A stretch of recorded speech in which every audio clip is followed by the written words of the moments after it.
Looking back, I totally wasted my 20s. I had no one in my early 20s speaking anything positive or beneficial to me. When they say to choose your friends wisely, they're not lying. I worked in a restaurant for a few years alongside a part-time radio gig. Then I got married and I stepped up into a data entry role at LabCorp, entering data via a number pad. No, there were no letters, it was just a square number pad, and there was a stack of drug tests, and I just flipped through it and punched in the numbers for 8 hours. Then I went on to working in a medical transcription department for the next 10 years. Now, the problem with this approach to life is that if you're ever faced with the unfortunate circumstances of being laid off, you will realize that you are left void of any skill set to move forward with. You don't have any particular place to go after that. If you're in a job that's not specialized and really anyone can do it, and you stay there for too long and you move up the ladder, when your days are over there, you have nowhere to go. You have no specific skill set or experience to shift into something later. I didn't go to school for anything particular. I worked jobs that could be replaced easily, and when they announced that they were laying off our entire department, except my boss and I, then I knew my days were numbered. Now in all this, my wife was my biggest asset. She kept telling me, hey, you're fixing everyone's computers in the office. You spend a lot of time on computers at home. Why don't you do some training in computers or programming? And she said this multiple times over those years. But I worked around very unambitious people, 8 hours a day, and just thought it was impossible. Looking back, she was right all along, but that's another story. So in those latter years in that job, I started reading, I started studying, I learned to write code, and I got into software development. In the whole story, all of the details are found in this video, so I won't repeat that here, but be sure to go watch that if you're interested. But the turning point for me in coming to the realization that I can move forward with work in computers is largely based on a diagram that I came across, a diagram that radically changed my mindset on what I should be doing with my life. And when I talk to anyone in a similar situation, especially people in their early 20s who have no clue what to do with their lives, what their calling is, how to make money, how to build a career that's in demand, I now point them to this resource. And I initially came across it in a blog post years ago by Michael Hyatt. And I don't think this blog post exists anymore, but the diagram does. And you may have seen this before, but I'm not sure you've really investigated all of the questions that this diagram answers. So let me explain it to you. So there are 3 key items here that help you determine your calling. And all 3 components have to be here. If not, you'll either hate your job, you'll be broke, or you'll forever be in and out of work. One of those 3.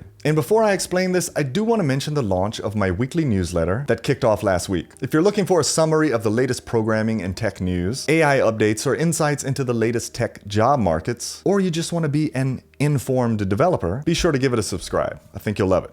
Link below. So there's 3 key items here. Listen closely. First, there's passion. Everyone has something they're passionate about. Computers, business, finances, building things, debating, caring for people, whatever it is. Every person has activities that fire them up. It's what excites them. It's what makes them tick. The problem, though, is that passion alone doesn't pay. If I'm passionate about collecting baseball cards, that's great, but it probably won't put me in any successful career. In addition, if you aren't passionate about something, over time, you'll begin to hate what you do. Sure, it may pay good, and sure, you might be good at it, but if you hate what you do every day, what good is the job? Second is proficiency. What are you good at? As my wife kept telling me, I was good at all things computers. I was also passionate about it. But both of these are not always the case. Many people are good at things that they hate doing. When you're good at something, people always come to you, and if you hate doing it, you'll be like, not again. There's an auto mechanic in my area that's really good at what he does, but he complains nonstop. Every time you go in there, it's just negativity and dread. But on the other hand, if you're passionate about something, but not at all good at it, you won't succeed either. And then finally, and it's all going to come together here, there's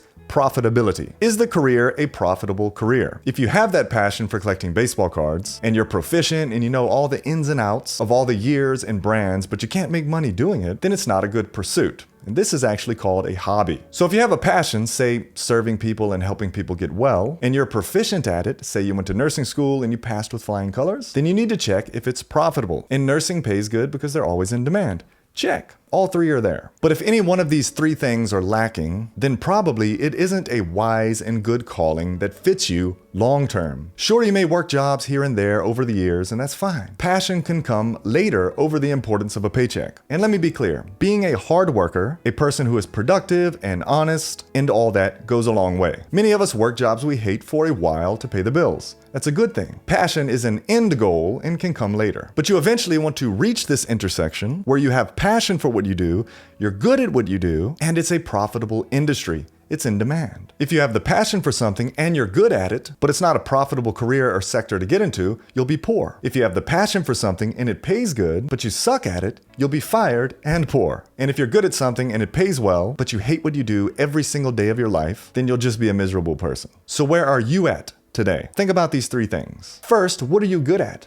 Ask people. Often it's glaringly obvious to everyone but you. So ask people and then put a list together of some things that you're good at. Second, what do you love doing? What excites you when you get to work on it? What topics excite you? Maybe it's something that you haven't done in a long time, but always have had in the back of your mind. Again, make a list of a few of these things. Finally, take these 2 lists and cross off the things that aren't profitable. For me, I loved computers. I was good at computers. And actually, this goes way back to high school, and it took me forever to realize it. And then finally, the role of software developer is a profitable career. It pays good. So here I am in my vocational calling. Can this change? Sure. I mean, here I am talking to you on YouTube. In fact, given the leverage that the World Wide Web gives you in 2024 and beyond, there are boundless opportunities out there. Crazy, I actually had a comment recently taking offense to me saying that there are endless opportunities. People like this, they're going nowhere, and they want to see everyone else fail as well. Such is the nature of negative people. And this sort of diagram can help you in many walks of life. Let me give you 2 examples. First, think about college degrees. Let's say you love theater. You're good at it, and you go to college for it to then get out with a ton of debt and no market for that sort of thing. That's just a hobby. Or take graphic design or fashion design, art, photography, tourism degrees. You may love these hobbies and interests and are wise and knowledgeable about them, but there's no market. So just following this chart can save you tons of money in college debt alone. And here's a second example. This diagram actually can be altered to help you figure out many other things in life. I saw this one just the other day, same kind of chart,